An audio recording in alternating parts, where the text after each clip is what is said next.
하나님의 말씀은 히브리서 10장 19절에서 25절 말씀입니다. 히브리서 10장 19절에서 25절 말씀. 오늘 말씀의 제목은 그날이 가까울수록 As the day is approaching. 그날이 가까울수록. 자, 이제 말씀을 찾아서 서면 한 목소리로 봉독하겠습니다. 시작. 그러므로 형제들아, 우리가 예수의 피를 힘입어 성소에 들어갈 담력을 얻으나 우리를 위하여 휘장 가운데로 열어놓으신 새롭고 상급한 저희 육체니 또 하나님의 집 다스리는 큰 제사장이 되시고 당신의 악을 깨닫고 몸을 맑은 물로 씻으시니 참 마음과 온전한 믿음으로 하나님께 나아가 또 약속하신 이는 미쁘시니 우리가 믿는 도리의 소망을 움직이지 말고 굳게 잡아 서로 돌아보아 사랑과 선행을 격려하며 모이기를 피하는 어떤 사람들의 습관과 같이 하지 말고 오직 권하여 그날이 가까움을 볼수록 더욱 그리하자. 아멘.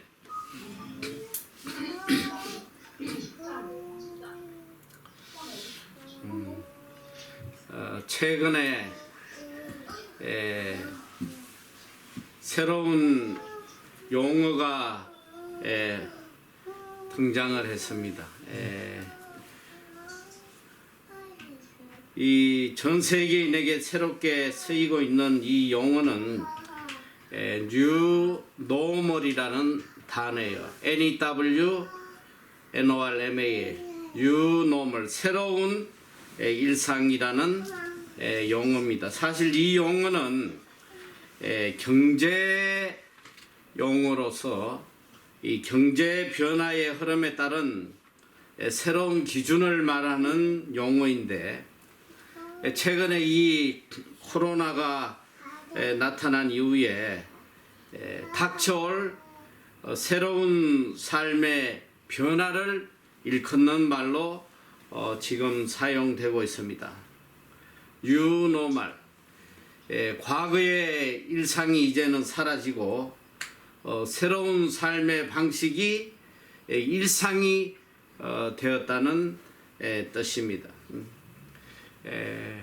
불과 한 달 전에만 해도 우리가 마음껏 누렸던 일상생활, 이제 이것이 먼 남의 얘기로 들리는 그런 현실로 다가왔습니다.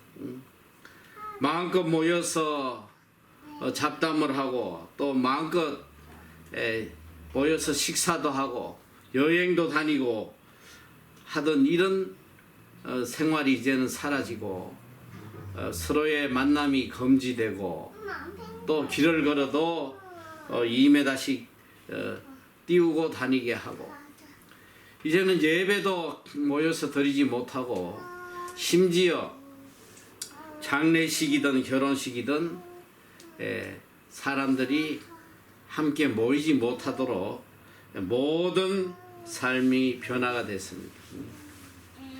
이제는 쇼핑도 갈 수가 없고 인터넷을 통해서 또 주로 삶의 문제를 해결해 가야 하는 그런 시대가 도래하고 있습니다. 우리는 지금 한 치 앞도 내다볼 수 없는 불확실한 시대에 살아가고 있습니다. 어느 누구도 내일을 이야기할 수가 없어요. 그래도 한 가지 또 이렇게 소망적인 것은 계속 이렇게 세계 여러 나라에서 이제 치료제들이 발명이 되고 있다, 이렇게 뉴스들이 옵니다만은 사실 이제 앞으로 다가올 미래에 대한 것은 어느 누구도 알지 못해요. 또 많은 학자들은 이번 코로나 바이러스가 혹시라도 잡힌다고 해도 얼마 가지 않아 보다 더 강력한 바이러스가 또 올 것이라고 예고들 하고 합니다. 중요한 것은 어느 누구도 내일을 장담할 수 없고 내일을 보장해 줄 사람은 아무도 없다는 것입니다. 그러나 이 불확실한 시대에 분명한 절대 변하지 않는 한 가지 사실이 있습니다. 그것은 인간에게 반드시 종말의 날이 임한다는 것입니다.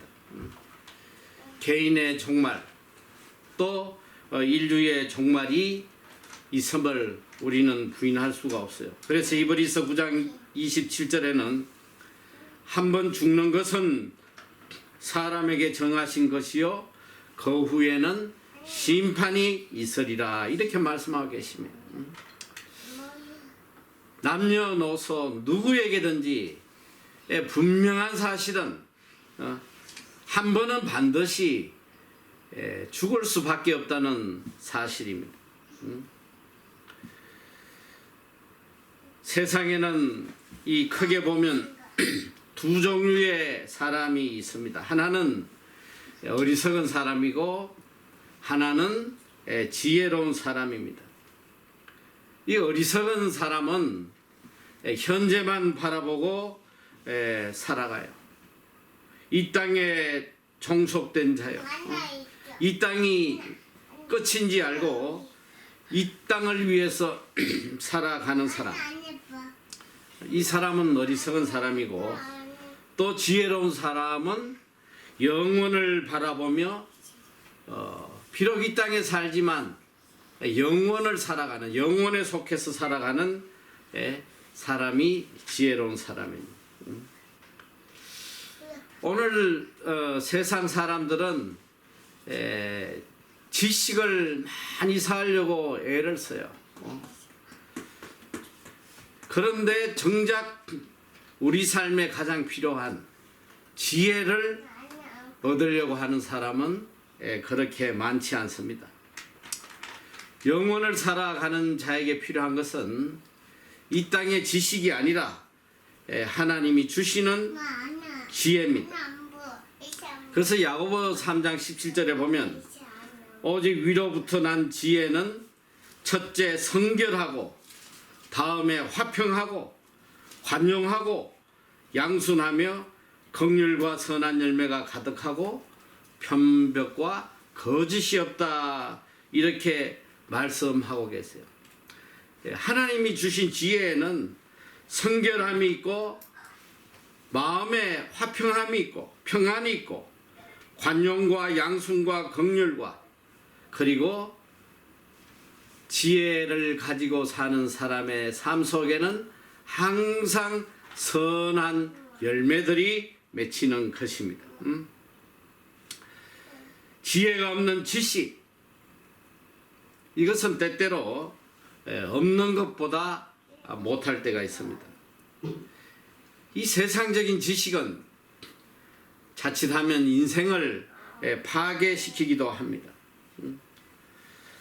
오늘 우리는 하나님의 말씀에 따라서 이 땅에서 지혜로운 사람으로 살아가야 돼요. 어리석은 사람은 어떻게든 이 땅에 안주하려고 그래요. 이 땅이 내가 영원히 살 곳으로 착각을 하고 어떻게든 이 땅에서 쾌락을 얻고 어떻게든 이 땅에 무엇을 이뤄보려고 발부둥치며 살아갑니다. 영혼을 믿지도 않고 영혼을 무시하며 살아가요. 그저 이 땅의 쾌락을 쫓아 살아가는 그런 사람들입니다. 그래서 이 사람들의 모든 기준은 이 땅의 것이, 땅의 것 때문에 울기도 하고 이 땅의 것 때문에 웃기도 하고 인생의 모든 삶의 기준을 이 땅의 것에다가 맞추고 살아갑니다. 그러나 지혜로운 사람은 반드시 내 앞에 다가올 그날을 생각하며 하루하루 준비하고 살아가요. 언제나 영원을 생각하며 오늘을 준비하며 살아가는 사람. 이솝 우화에 보면 재밌는 이야기가 있습니다. 하루는 사자와 나귀와 여우 이 세 마리의 동물이 협동으로 사냥을 나가게 됩니다. 그리고 사냥한 것을 공정하게 나누어 가지기로 약속을 했습니다. 사자가 낙이 들어 이야기를 합니다. 자, 오늘 우리가 사냥한 것 너가 한번 공평하게 한번 나눠봐라. 이러니까 나귀는 사자 말을 곧이곧대로 듣고 이 사냥한 것을 똑같이 3등분을 해서 나눴습니다. 사자가 화를 냅니다. 내가 제일 많이 수고했는데 이건 공평치 못해. 화를 내며 나귀를 그만 잡아먹어버립니다. 그리고 나서는 이번에 여우더러 공정하게 분배를 해보라고 합니다. 그런데 여우가 분배를 했을 때 사자는 무척 만족스러워하며 이제 공평하게 잘 됐다고 좋아합니다. 여우는 사자의 몫을 자기 몫보다 훨씬 많게 나누어 주었습니다. 그리고 사자가 물어봅니다. 너 어떻게 이런 생각을 해냈냐 물었더니 여우가 이렇게 대답을 해요. 나귀가 죽는 것을 보고 생각했지. 응? 여러분 여기에 지혜가 있는 거예요. 남에게 일어난 일들을 보고 내 자신에게 닥칠 재난을 미리 막는 것, 이게 지혜로운 사람입니다.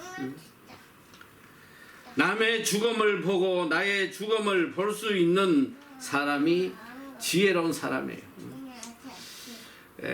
지금 전 세계가 그냥 코로나로 수많은 사람들이 지금도 죽어가고 있지만 참 인간이 어리석게도 그것은 남의 일로만 생각을 하지 나에게 닥칠 일이라고는 전혀 생각을 안 한 것 같아요. 저도 그래요. 내가 무슨 코로나에 걸리겠나 이렇게 생각을 하지만 이 사실 지혜롭게 바라보면 이게 남의 일이 아니거든. 응? 벌써 전 세계에 불과 몇 달 사이에 이 코로나로 죽은 사람이 15만 명이 넘어요. 이게 꼭 나이 먹고 늙은 사람들만 죽는 게 아니더라고. 어제도 한국 뉴스 보니까 30살 된 여자분도 이 코로나로 죽었다고 뉴스가 나와요. 중요한 것은 누구에게든지 이 한 번의 죽음은 온다는 사실이에요. 그런데 이걸 우리가 알지 못해. 이때가 언제인지를 우리가 깨닫지 못하는 거예요. 이것만 깨닫고 산다면 노세 하다가 죽기 전에 열심히 회개하고 살면 되겠지. 어느 분이 예전에 전도를 하니까 그런 이야기를 하더라고. 자기는 죽기 직전에 믿을 거라고. 실컷 세상에서 즐기다가 죽기 전에 회개하고 자기 믿을 거라고. 이거보다 어리석은 말이 어디 있어요. 내일 일을 인생이 어떻게 알겠어요. 분명히 성경에는 한 번 죽는 것은 사람에게 정하신 것이요 그 후에 심판이 있을 것이다. 이거 참 무서운 이야기 아니에요. 죽음 뒤에는 반드시 하나님의 심판이 있겠다는 심판. 너무나도 엄중하고 중요한 말인데 우리 삶에 이게 와닿질 않는 거예요. 이게 문제란 말이에요. 분명히 죽음 이후에 하나님의 심판이 있을 것이다.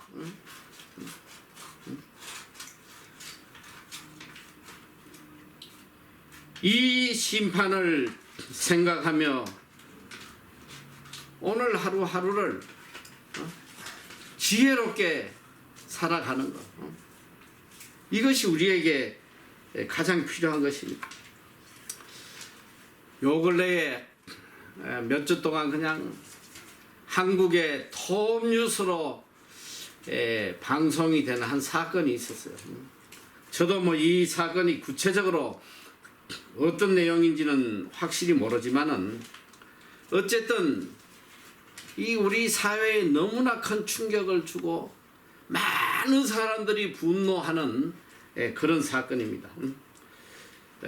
이 사건이 보니까 뭐 M번방 사건이다 이렇게 계속 방송이 나오는데 그러니까 이 하는 그 방송의 내용이 이 아주 악한 놈들이 이 어린 이 여자아이들을 착취하고 이용하고 돈을 뺏고 그렇게 해서 많은 아이들이 자살을 하고 말이에요. 인생을 송두리째 파괴하는 그런 악한 자들. 그런데 충격적인 건 뭐냐? 이게 정말 경찰들이 몇 년 전부터 모든 이런 기술을 다 동원해가지고 이놈을 잡아보려고 했는데 못 잡았다고 그래요. 계속 경찰을 비웃고 잡아봐라 그러면서 악을 행했는데 최근에 잡혔어요. 저는 개인적으로 정말 충격받은 게 뭐냐, 이 주범이라는 놈이 이제 나이가 고작 26밖에 되지 않아. 아니 어떻게 이런 녀석이 이런 악을 행할 수 있나. 근데 또 어젠가 그제 또 공범이 하나 잡혔는데 보니까 이거는 또 만 18세야 만 18세. 도대체 이 어린 애들 머릿속에 어떻게 이런 악한 지능들이 그렇게 있었나. 이 두 녀석이 이 신상을 공개해서 얼굴이 TV에 나오는데 주범인 조주빈인가 하는 녀석은 그런 이야기를 해요. 나를 이 악한 일에 멈추도록 붙잡아줘서 고맙다고. 더 이상 이 악한 일을 안 하게 나를 붙잡아줘서 고맙다고. 무슨 말로 자기의 죄를 뉘우친다고 해도 그 인생은 끝난 거예요. 그에게 법의 심판이 기다리고 있잖아요. 이들에게는 최고 보니까 뭐 무기징역까지 가능하다고 그래요.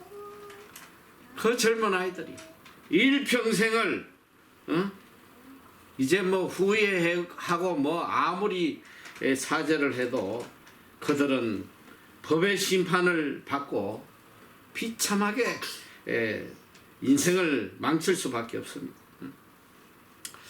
오늘 하나님께서 우리 삶에 대한 분명한 심판이 있다고 말씀하세요.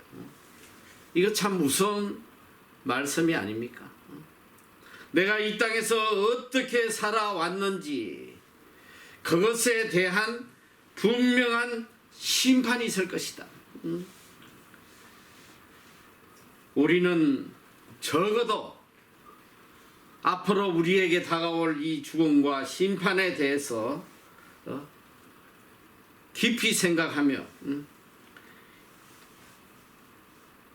이 날을 대비하며 살아가는 그런 지혜로운 사람이 돼요. 오늘 성경의 가장 중요한 이 본문의 단어는 뭐냐면 이 본문 끝에 나오는 그날이라는 단어. 그날이 가까움을 볼수록 더욱 그리하자. 이 그날, 도대체 이 그날이 뭐냐? 이 불교에서는 윤회 사상을 강조해요. 인간에게 죽음은 끝이 아니라 이게 다시 또 이렇게 이 땅의 삶으로 돌아온다. 그래서 착하게 살면 인간으로 돌아오고 악하게 살면 뭐 쥐새끼나 개새끼나 뭐 이런 식으로 돌아온다. 그래서 이런 쥐새끼나 개새끼가 안 되려고 이 사람들은 열심히 가서 불공도 드리고 뭐 그러는 것 같아. 또 많은 사람은 이 땅의 삶이 끝이라고 그냥 생각하는 사람도 많아요. 그러나 성경은 분명하게 그날이 있다. 그날.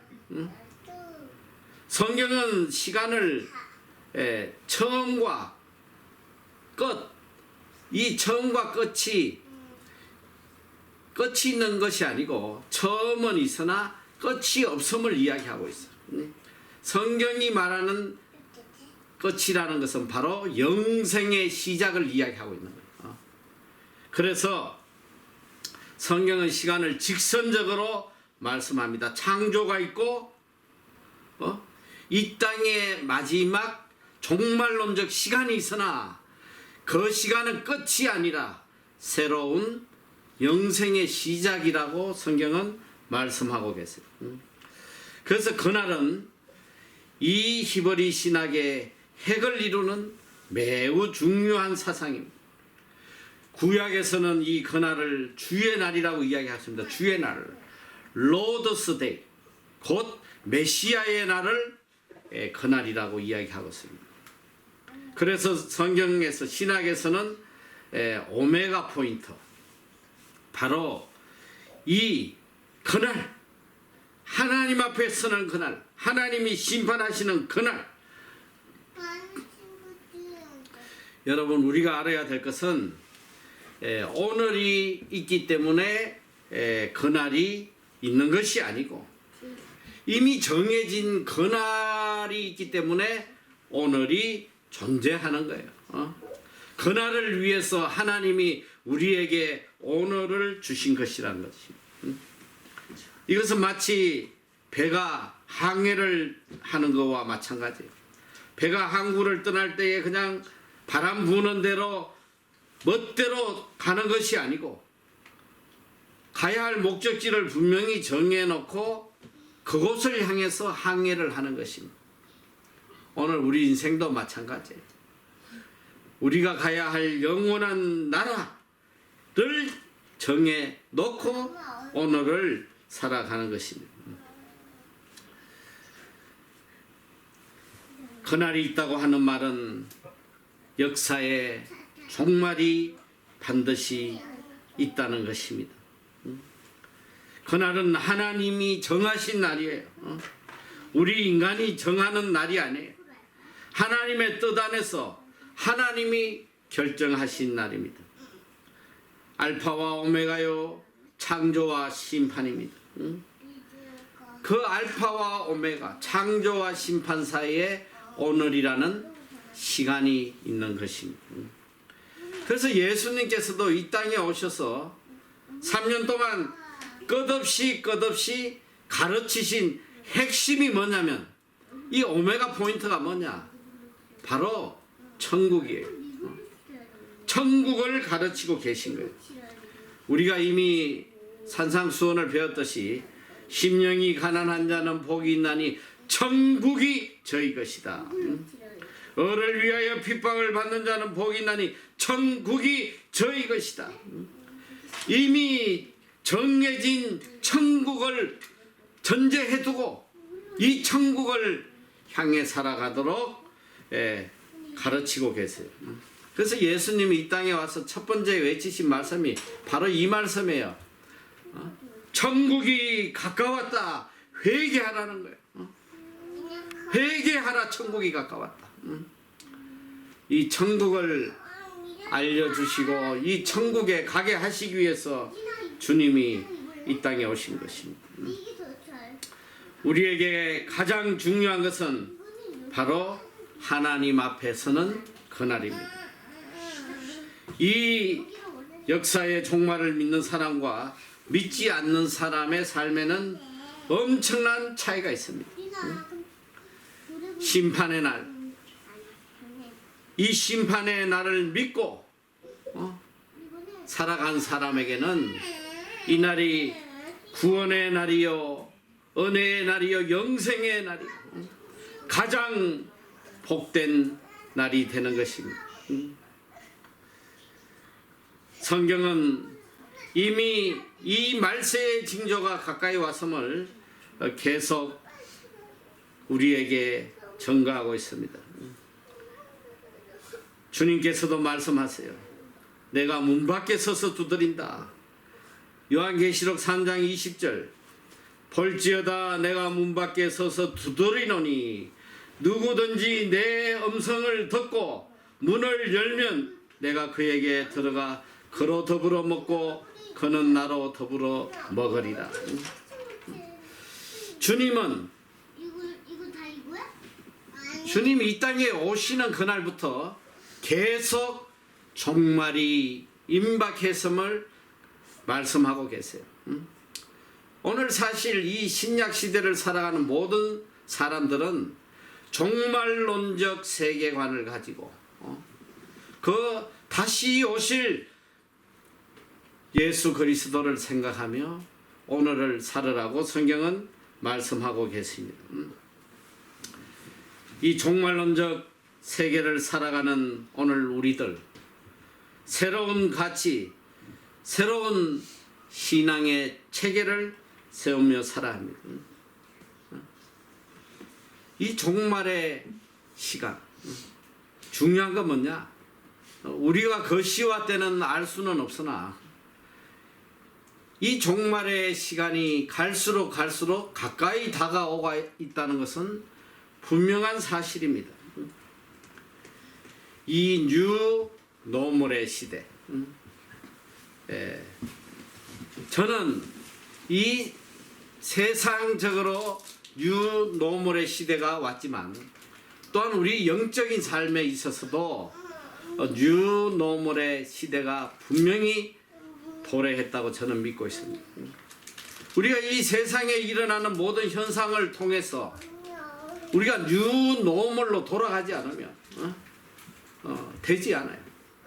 과거에는 그저 세상에 빠져가지고 세상의 것을 추구하고 세상을 즐기고 살았던 삶이 이제는 뉴 노멀, 영적인 스피리추얼 뉴 노멀의 삶으로 돌아가야 된다.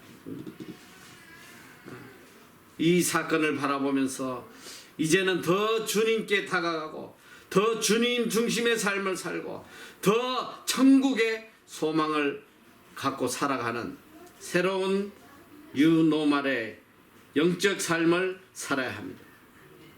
오늘 이 본문의 말씀은 지금부터 이제 말세가 가까워 왔으니 그날이 가까워 왔으니 이제 뉴노멀의 삶을 살아라. 이 그 구체적인 말씀을 그 지침을 우리에게 알려주고 계십니다. 오늘 22절에 보니까 이제 참마음과 온전한 믿음으로 하나님께 나아가라고 말씀하고 계세요. 이 종말의 시대에 우리가 할 일은 하나님을 향한 참마음을 가지는 것이고 온전한 믿음을 가지는 것입니다. 하나님을 향한 정결한 마음 그리고 하나님을 향한 절대적 믿음을 가져야 할 절실한 시기입니다. 이제는 더 이상 세상에 때묻지 않는 오직 하나님을 향한 순결한 마음, 이 정결한 마음으로 우리가 돌았어야 합니다. 사실 지금까지 살아온 우리의 삶을 보면 정결한 마음이 아니에요. 우리 마음속에 불순물이 얼마나 가득 찼는지 몰라. 말로는 하나님을 사랑한다고 외쳐대지만은 우리 속에는 하나님보다 더 사랑하는 것들이 이 세상에 너무 많았어.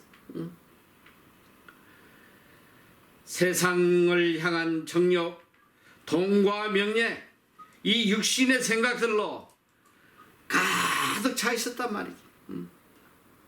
왜 하나님께서 이런 치명적인 사건을 이렇게 주시겠어요?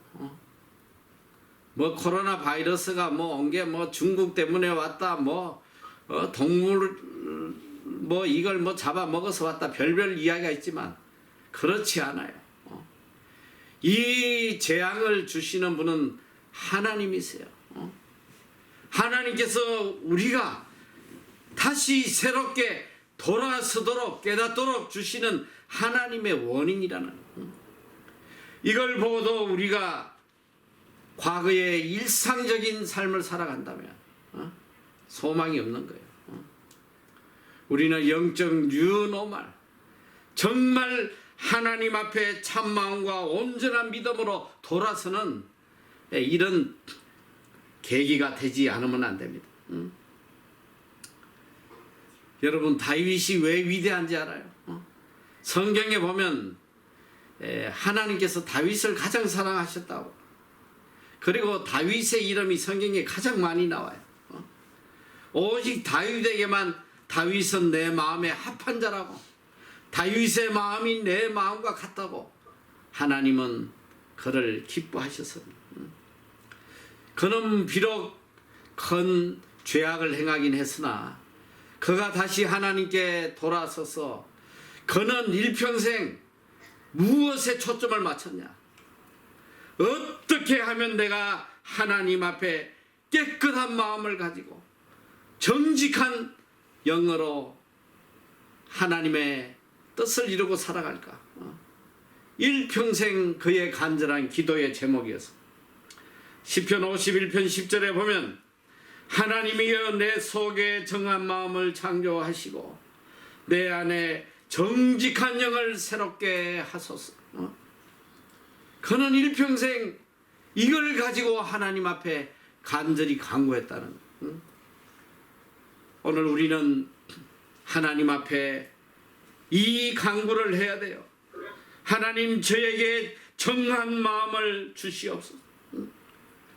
깨끗한 마음, 오직 하나님 한 분에게만 집중하는, 세상의 불순물로 더럽혀지지 않은 이런 깨끗한 정결한 마음을 저에게 허락하여 주시옵소서.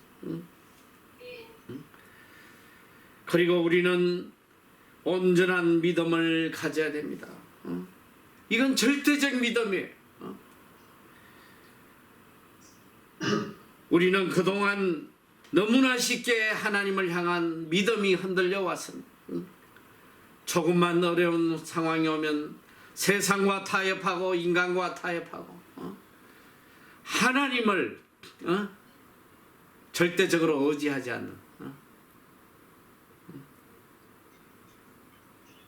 요번에 우리 한국에 선거가 있었는데 뭐 저는 사실 개인적으로 아무래도 우리 황교안 이분이 그 신학을 하시고 전도사분이시고 신앙이 그래도 돈독하신 분이라고 제가 알고 있어서 이런 믿음의 사람이 좀 믿음으로 앞으로 나라를 이끌어가면 참 좋겠다, 이런 바람이 좀 있었어요. 그런데 사실은 우리의 바람과 정반대로 너무 처참하게 패배를 했습니다. 저는 이제 그 장면을 잘 못 봤는데 TV에서 그런 장면이 나왔다 그래요. 예전에 저는 이분이 이제 당대표가 돼가지고 절에 방문을 했는데 이 합장을 하지 않았어. 합장을 하지 않았는데 예전에 뭐 이명박 장로나 또 우리 김영삼 장로 이분들이 그냥 표를 받기 위해서 절에 가서 전부 다 이렇게 합장을 하고 그런 모습을 제가 보면서 참 마음이 좋지 않았어요. 저렇게까지 해서 대통령이 돼야 되나, 좀 하나님을 향한 절대적 믿음을 좀 가지면 안 될까 생각을 했는데 우리 황교안 이 대표께서는 합장을 하지 않는 것이 처음에 TV에 나와서 굉장히 제가 감동을 받았어요. 아니나 다를까 뭐 그냥 그 사건 이후로 절에서 얼마나 비난을 하는지 몰라요. 이제 앞으로 뭐 불교의 표는 못 받는다 막. 나는 이분이 좀 끝까지 이렇게 하나님 편에 서서 나가면 하나님이 반드시 도와주실 거다, 나는 그런 믿음이 있었는데 이게 얼마 시간이 지나고 하도 많이 불평들을 하고 욕을 하고 하니까 그런지 저는 못 봤어. 내가 못 봤는데 본 사람 이야기를 하는데 그 이후로 절에 가서 합장을 했다고 그래요. 응? 참 마음이 안타까운 일입니다. 여러분 참 마음과 온전한 마음으로 믿음으로 하나님께 나아가라. 이게 무슨 말이야? 온전한 믿음. 어떤 상황에서도 타협하지 않는 오직 하나님 한 분에게만 집중하고 오직 하나님의 뜻에만 굴복하는 다니엘의 세 친구가 불무불에 들어간 것처럼 다니엘이 사자굴에 들어간 것처럼 생명을 내어놓더라도 어떤 핍박이 있더라도 타협하지 않는 이런 온전한 믿음. 오늘 주님은 우리에게 이 말세 종말의 시대에 너희들이 참 마음과 온전한 믿음으로 하나님께 나아가라고 말씀을 하고 계세요. 디모데전서 6장 12절 믿음의 선한 싸움을 싸우라. 영생을 취하라. 이를 위하여 너가 부르심을 입었고 많은 정인 앞에서 선한 증거를 증거하였도다. 믿음을 지키기 위해서 선한 싸움을 싸우라는 거예요. 믿음이 뭐예요? 믿음은 싸움이에요. 내 믿음을 지키기 위해서는 생명을 걸고 싸워야 된다 이 소리예요. 그 싸움이 무엇 때문에 싸우느냐? 영생을 위해서. 이 믿음의 선한 싸움을 싸워서 영생을 취하라는 거예요. 영생. 믿음을 저버리고 버림받는 것보다 생명 걸고 선한 싸움을 싸워서 영생을 취해야 되는 거. 이거를 위해서 우리가 부르심을 입었다는 거예요. 많은 정인 앞에서 이게 우리의 믿음의 증거가 된다는 거예요. 히브리서 10장 38절 오직 나의 의인은 믿음으로 말미암아 살리라. 또한 뒤로 물러가면 내 마음이 저를 기뻐하지 아니하리라 하셨느니라. 오늘 우리는 오직 믿음으로 살아가는 거예요. 살아도 죽어도 믿음으로 나아가야 돼요. 믿음을 저버리고 이 세상에 무엇을 얻은들 그건 하나님이 기뻐하시지 않아. 뒤로 물러가면 하나님이 저를 기뻐하지 아니하신다. 성경은 분명히 말씀하고 계세요. 히브리서 11장 6절 믿음이 없이는 기쁘시게 못하나니 하나님께 나아가는 자는 반드시 그가 계신 것과 또한 그가 자기를 찾는 자들에게 상 주시는 이심을 믿어야 할지니라. 믿음이 없이는 하나님을 기쁘시게 할 수가 없어요. 믿음이 뭐냐? 믿음은 결국 하늘의 상급이에요. 믿음을 통해서 우리가 의의 멸관을 얻고 하늘의 상급을 누리게 되는 것입니다.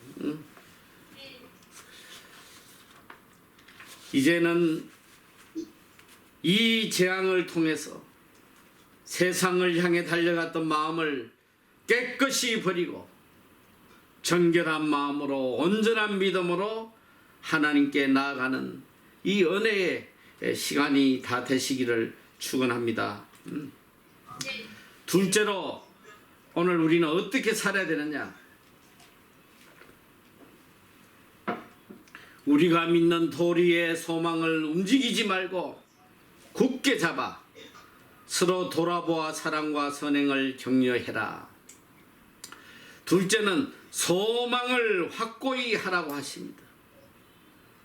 이제는 없어지고 썩어지고 사라질 세상이 소망이 아니고 이 땅의 그 어떤 것도 소망이 아니고 하늘나라를 향한 소망으로 확고히 이 소망을 붙잡고 나아가라는 거예요. 여러분 오늘 우리의 소망이 우리의 꿈이 도대체 어디에 뿌리를 받고 있는지 뒤돌아봐야 합니다. 내가 어떤 소망을 갖고 사느냐에 따라서 인생의 삶이 성두리째 바뀌거든. 내가 세상의 소망을 두고 살면 세상에 속한 사람으로 살다가 비참하게 될 뿐이에요. 천국을 향한 확고한 소망을 가지고 흔들리지 아니하고 살아가야 돼. 베드로전서 1장 3절에 보면 찬송하리로다 우리 주 예수 그리스도의 아버지 하나님이 그 많으신 긍휼대로 예수 그리스도의 죽은 자 가운데서 부활하심으로 말미암아 우리를 거듭나게 하사 산 소망이 있게 하시며 하나님이 우리에게 예수 그리스도의 죽음을 통해서 산 소망을 주셨는데 이게 무슨 소망이냐? 바로 부활 소망이에요. 오늘 예수 그리스도의 죽음을 통해서 영원히 죄와 사망으로 죽을 수밖에 없었던 우리에게 영원한 부활의 새 생명, 이 산 소망을 우리에게 주셨다는 거예요.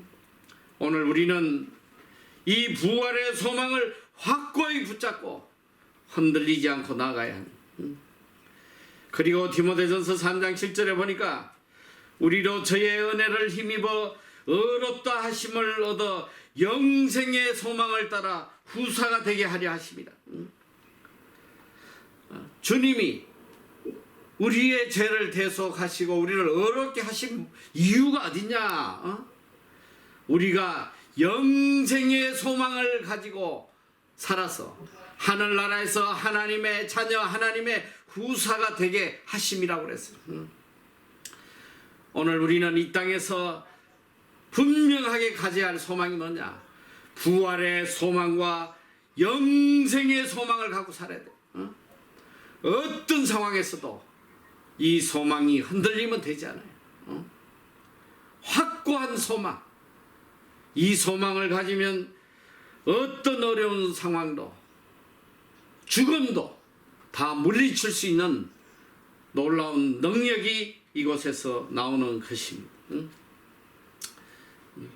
바울은 일평생 이 영생의 소망을 갖고 살았어요. 하나님이 그에게 주실 상급을 바라보며 의의 멸류관을 바라보면서 기꺼이 순교를 했습니다. 디모데후서 4장 6절 8절 관제와 같이 벌써 내가 부엄이 되고 나의 떠날 기약이 가까웠도다. 내가 선한 싸움을 싸우고 나의 달려갈 길을 마치고 믿음을 지켰으니 이 선한 싸움을 믿음을 지키기 위해서 일평생 선한 싸움을 싸웠다는 거 아니에요. 이제 후로는 나를 위하여 의의 멸류관이 예비되었으므로 주 곧 의로우신 재판장이 그날에 내게 주실 것이니 내게만 아니라 주의 나타나심을 사모하는 모든 자에게니라.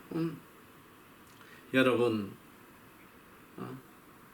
우리는 이 영원한 소망을 붙잡고 살아야 돼요. 그리고 기도해야 됩니다. 매일 하나님 앞에 간절하게 기도해요. 첫째로 정한 마음을 주시도록, 그리고 온전한 믿음을 가지고 이 세상을 이길 수 있도록, 그리고 부활의 소망과 이 영생의 소망에 흔들리지 않게 해달라고 매일매일 하나님께 간구해야 됩니다. 그리고 셋째로 이야기합니다. 서로 돌아보아 사랑과 선행을 격려하며 이 종말의 시대는 특별히 선행을 통하여 열매 있는 사랑을 확정하라고 말씀을 하세요. 내 사랑의 현주소가 어디에 있습니까? 도대체 나는 무슨 사랑을 하고 있습니까?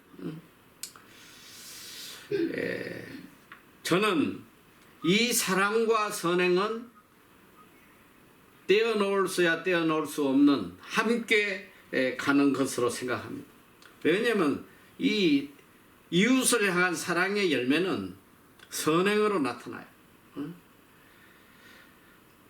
하나님을 향한 사랑은 이웃 사랑으로 나타나고, 이 이웃 사랑은 우리의 선행을 통해서 드러나게 된다 이 소리예요.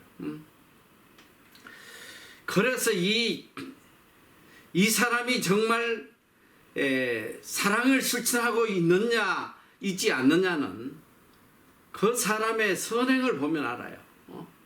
지금 오늘 제일 큰 문제가 뭐냐?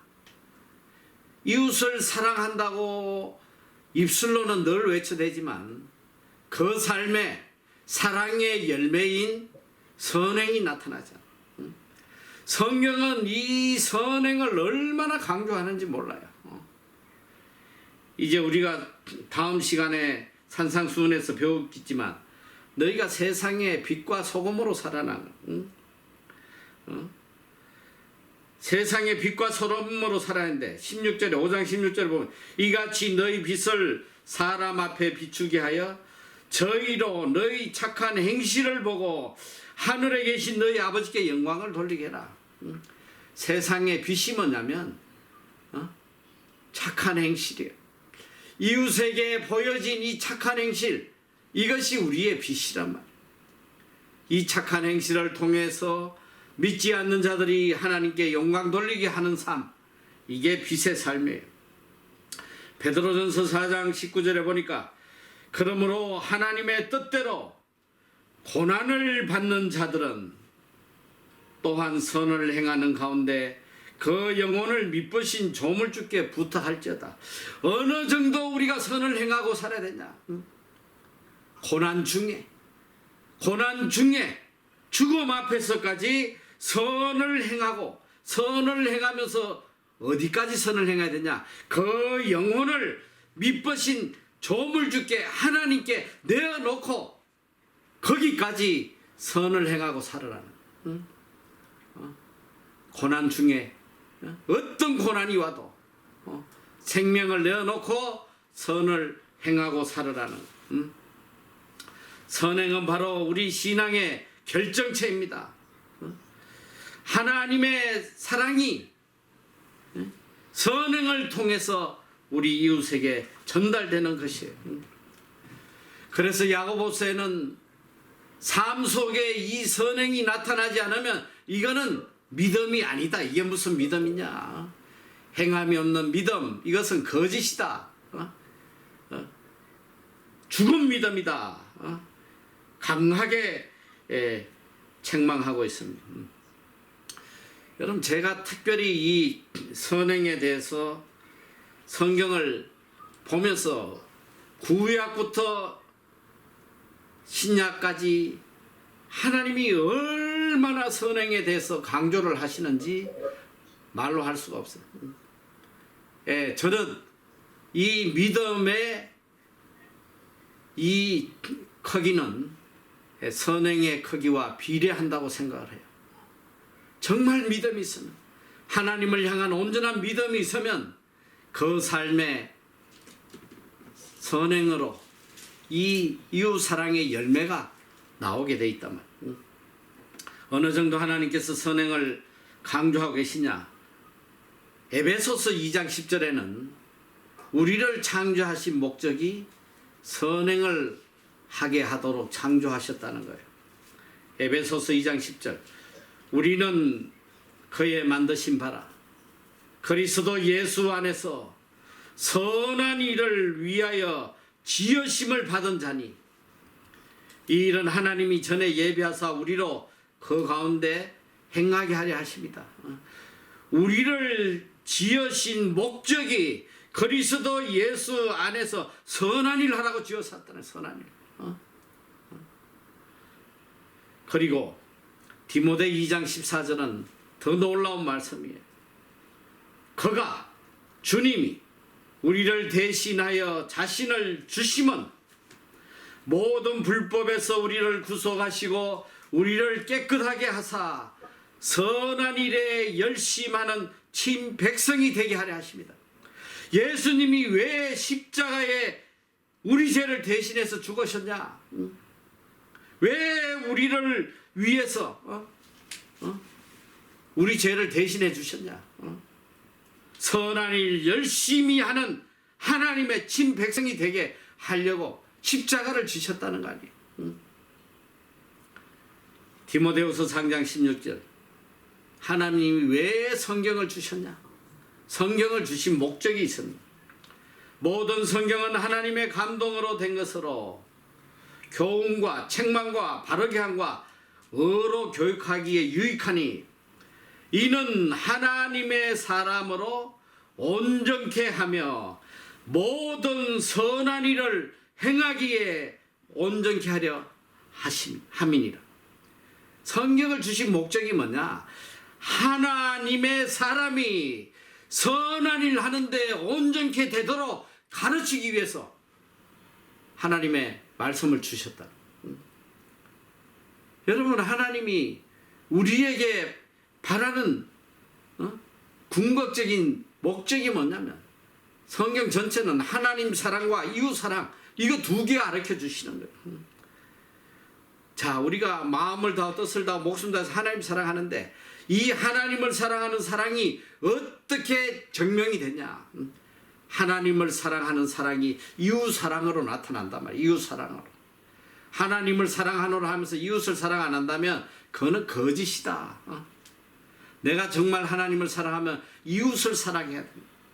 그런데 이웃을 사랑하노라 하면서 이웃의 어려움을 외면하고 살아간다면 이것 또한 거짓이다. 요즘 와서 참 얼마나 우리의 도움을 필요로 하는 어려운 이웃이 많은지 몰라요. 최근에 이 코로나가 오고부터는 모든 이 무료 급식을 하고 하는데도 다 문을 닫았어. 저희도 뭐 나라에서 강제적으로 못하게 하니까 지금 나눔센터도 일시 문을 닫고 있는데 제가 참 마음이 좋지 않았어. 왜 그러냐면 이 코로나 전보다도 이분들은 더 도움을 필요로 하는 시기인데 이거 우리가 돕지 않으면 어떻게 하겠나. 그래서 우리가 우선적으로 우리가 할 수 있는 최소의 것으로라도 이분을 어떻게 도울 수 없을까 이제 생각을 하다가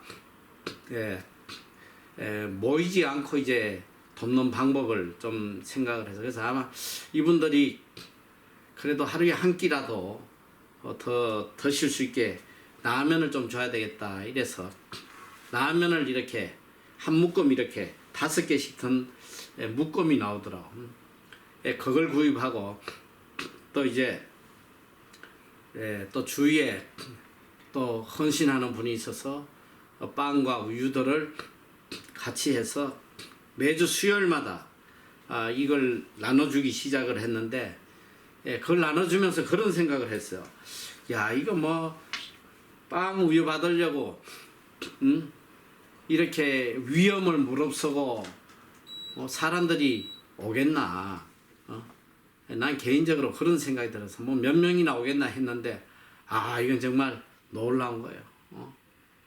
이분들이 얼마나 절실하면 그 별거 아닌 거 라면 빵 이거 별거 아닌 거 이걸 목숨을 걸고 이분들이 오시더라니.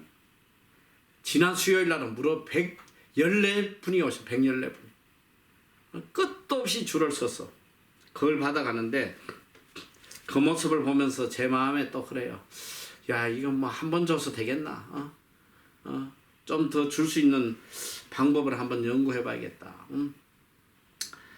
여러분, 우리의 신앙, 하나님을 향한 사랑은 항상 이웃에 대한 선행으로 드러나야 됩니다. 우리끼리 북치고 장구치고 백날 하나님 찬양하고 기도하고 난리쳐봐야 아무 의미가 없는 거예요. 하나님을 섬기는 마음은 이웃으로, 이웃에 대한 사랑으로 증거가 돼야 됩니다. 이제 마지막으로 이야기합니다. 모이기를 피하는 어떤 사람들의 습관과 같이 하지 말고 오직 권하여 그날이 가까움을 볼수록 더욱 그리해라. 이제 종말이 가까워 올수록 더 모이라는 거예요. 더 모여서 하나님 앞에 예배 드리라는 거예요. 요즘 뭐 코로나 때문에 어떻게 모입니까? 이럴 수도 있겠지만 오늘 우리가 한 명이 되든 두 명이 되든 이제 앞으로 더욱더 이 모이라는 뜻이 뭐예요? 더욱더 천국을 사모하며 더욱더 하나님께 예배 드리고 더욱더 하나님 중심, 천국 중심으로 살아가라는 거예요. 더 예배에 힘쓰라는 말씀입니다.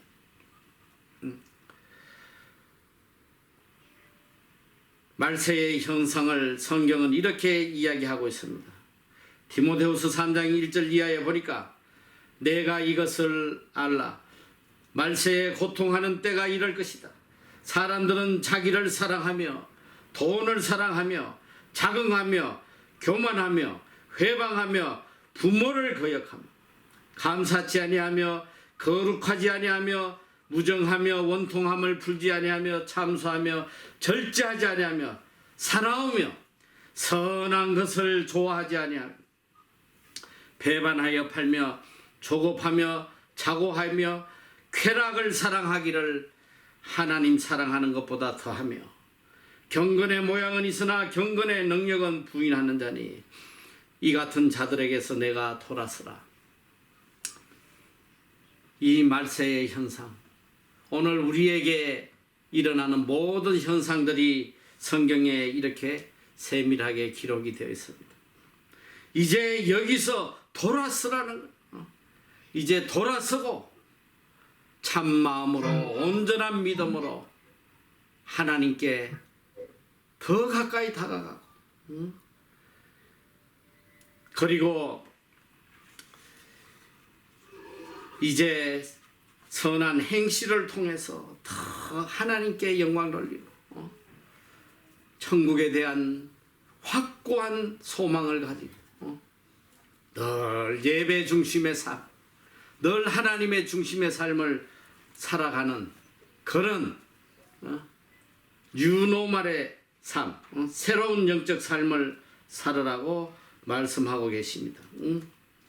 요한계시록 22장 20절 이것들을 증거하신 이가 가라사대 내가 진실로 속히 오리라 하시거늘 아멘. 주 예수여 어서 오시옵소서. 마라나타 주님 다시 오십니다. 주 예수여 어서 오시옵소서. 이것이 오늘 우리의 참 고백이 되기를 축원합니다. 기도하겠습니다.